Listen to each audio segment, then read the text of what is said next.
Presidents Xi and Trump spoke by phone on Thursday.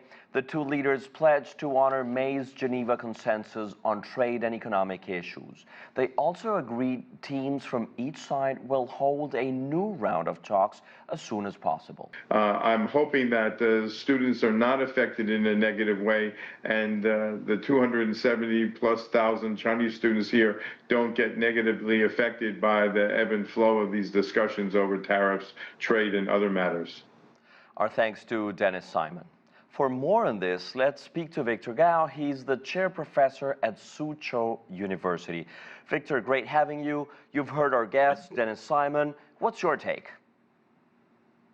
Thank you very much for having me. First of all, I'm very much encouraged that President Xi Jinping and President Donald Trump finally made this phone call at the request of President Trump. The fact that they had channels to talk is great relief for China and the United States and the rest of the world. I hope they have helped set the course for China-US relations before the end of the 90-day period and hopefully beyond. Between China and the United States, talking, diplomacy, dialogue, exchanges on equal terms are absolutely important. My concern is that President Trump has really a big tradition of creating a big issue out of nothing, then move mountain to solve that issue. And by the end of the day, when the dust settles, he says he has all the credit. It's kind of a much ado about nothing. For China, the tariff is such a situation. The student exchange issue is exactly like this, and many other things. I hope President Trump will have the sanity and the rationality and look at things in a very philosophical way, rather than trying to create one issue after another and then exhaust everyone trying to solve that issue. Between China and the United States, China has all the reliability and the certainty and the predictability, and I hope the United States will reciprocate on that account. And what stood out for you in their conversation? Well, from the Chinese side, I think there is only one set of China-US relations. All the pieces are interrelated with each other. You cannot manhandle China on several issues and then try to get China's help on the other issues. From the Washington's perspective, they seem to pretend that China-US relations are highly compartmentalized. Then you can do things in one compartment like what you want, and you want to achieve opposite results in several other compartments. I think the Chinese approach to view China-US relations as an integral part is a better way, especially because China and the United States are, after all, the two largest economies in the world. Whatever they do to each other is not only of direct impact for the Chinese people and the American people, but also on the rest of the world. The world today needs some stability, reliability, predictability, and certainty, especially between China and the United States. And Victor, in terms of rare earths and student visas, where do you think we stand now? Now, on the rare earth, the Chinese government has declared that these are for dual-use purposes, both civilian use as well as non-civilian use. Now, if it is used for civilian use, that's fine. You need to have a process to register that, to approve that, and to make sure that the rare earth supplied to you is not misused for other purposes. If it is used for military purpose, of course, China wants to insist that you are not going to use the rare earth I provide you on weapons that you want to use to strike me.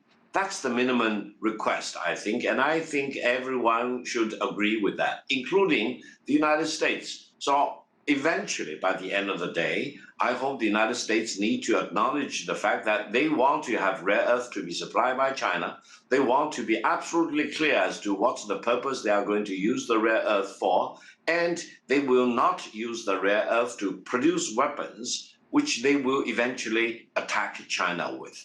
This is, I think, what China needs to insist in any discussion about the rare earth. Now, for the Chinese students in the United States, including me, many years ago, I was one of them, I hope China-US student exchanges are absolutely important, and I hope President Trump will fully acknowledge that.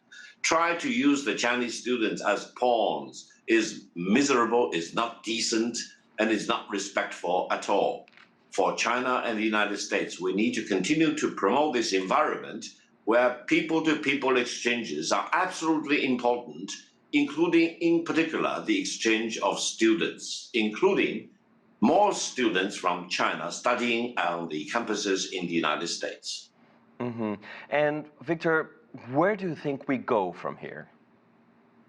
Well, my concern is that while the two heads of state have agreed to set a course for the coming several weeks or months before the end of the 90-day period, on the governmental side, there will still be resistance, for example, especially in Washington, try to pull the course of direction set by the two presidents already in different directions. That means there will continue to be unreliability, unpredictability, and uncertainty. And eventually, before the end of this 90-day period, we may still have a lot of headwind before any real certainty will be generated for the benefit of the Chinese people and the American people. On the other side, allow me to emphasize one point. China is in a state of great unity, and we look forward beyond the next months or years or even decades with a clear vision. We are very disciplined. Whereas in the United States, there are lots of uncertainties. There may be potential crises one after another. So I hope the United States will get its act together and to rally on a set course of action for the real benefit of the Chinese people and the American people. Don't mess around with free trade. Don't mess around with student exchanges. Don't mess around with people-to-people exchanges between the two most important and consequential countries in the world. That is China and the United States. Victor Gao, thank you very much.